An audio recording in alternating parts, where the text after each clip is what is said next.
আমার বাচ্চারা পটল সবজিটা একদমই পছন্দ করে না। তাই তো আমি পটল দিয়ে একদম ইউনিক এই নাস্তাটি বানিয়ে দিই।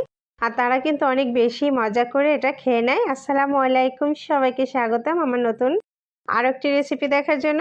শুরুতেই বলে রাখছি, আমার রেসিপিটা ভালো লাগলে পেজটি ফলো দিয়ে লাইক, কমেন্টস আর শেয়ার করতে একদমই ভুলবেন না। পটলের এই নাস্তাটা তৈরি করার জন্য এই যে আমি পটলের উপরে যে পাতলা একটা স্কিন থাকে, সেই স্কিনটা এভাবে ফেলে দিয়েছি। তারপর পটলগুলো খুব ভালোভাবে ধুয়ে নিয়েছি। আর ধুয়ে নেওয়ার পর এই যে দুই সাইডটা হালকা করে একটু কেটে নিলাম। তারপরে যে ভিতরে একটা কাঠি ঢুকিয়ে দিচ্ছি। আর কাঠি ঢুকিয়ে দিয়ে ঠিক এইভাবে বটিতে ধরবেন, জাস্ট পটলটা একটু ঘোরাবেন আলতো হাতে, তাহলে কিন্তু সুন্দরভাবে পটলের এই কাটিংটা হয়ে যাবে। এই যে দেখুন, শুধু ঘোরাতেই হবে, এতে কোনো প্রেসার ক্রিয়েট করা লাগে না আর চাপাচাপিও করা লাগে না। এই যে খুব সুন্দরভাবে কিন্তু আমি একটা পটল কেটে নিয়েছি। তারপর ঠিক এভাবে হাত দিয়ে একটু ছাড়িয়ে দিলেই তৈরি হয়ে যাবে অপূর্ব সৌন্দর্যে ভরপুর একটা পটলের কাটিং। এই যে দেখুন, আমি সবগুলো পটলে কিন্তু ঠিক এভাবে কেটে নিব। আর আমার সবগুলো পটলে কাটা হয়ে গেছে।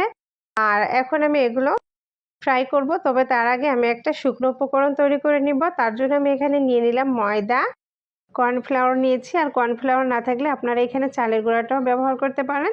তারপর আমি মরিচের গুঁড়া নিয়েছি। তারপর আমি নিয়েছি ভাজা জিরার গুঁড়া। আর এখানে আমি নিয়েছি কালো গোলমরিচের গুঁড়া, নিয়েছি সামান্য পরিমাণ লবণ।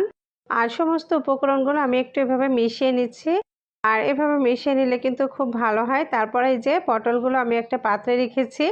আর এখান থেকে একটা করে পটল নিয়ে আমি এই যে শুকনো উপকরণের ভিতর ঠিক এভাবে একটু গড়িয়ে নিব। আর ভিতরটা যেন খুব ভালোভাবে ময়দাটা মিশিয়ে যেতে পারে সেদিকে একটু খেয়াল করে খুব ভালোভাবে এভাবে গড়িয়ে নিব। আমি সমস্ত পটলগুলো ঠিক এভাবে ময়দা মাখিয়ে নিব। তারপর আমি এই যে একটি প্যানে আগে থেকে তেল বসিয়ে দিয়েছিলাম। তেলটা হালকা গরম হলেই আমি এর ভিতরে পটলগুলো অ্যাড করে দিচ্ছি। তারপর আমি এখন এটা কিছুটা সময় নিয়ে ভেজে নিচ্ছি। আমি কিন্তু এ পর্যায়ে চুলার আঁচটা মিডিয়ামে রেখেছি। হাইতে রাখলে কিন্তু পটলটা ক্রিস্পি হবে না, দ্রুত কালার এসে যাবে। এর জন্য হাইতে রেখে কিছুটা সময় ধরে পটলগুলো ভেজে নিতে হবে। আর এই যে দেখুন, আমি পটলগুলো একটু উল্টে দিচ্ছি যেন সব সাইডটা সুন্দরভাবে ভাজা হয়ে যায়। আপনি যদি আপনার আদরের সোনামণিকে এইভাবে পটল ভাজি করে পটলের একটা নাস্তা বানিয়ে দিন, তাহলে কিন্তু আপনার সোনামণিটা অনেক বেশি খুশি হয়ে যাবে। আর এই যে দেখুন, আমার পটলগুলো ভাজা হয়ে গেছে। আর এখন আমি এগুলা তুলে নিচ্ছি। আর এই পটল ভাজি করতে কিন্তু খুব বেশি তেলেরও প্রয়োজন হয় না। অল্প তেলে কিছুটা সময় নিয়ে তৈরি করলে কিন্তু তৈরি হয়ে যাবে পটলের অসম্ভব মজার এই নাস্তাটি।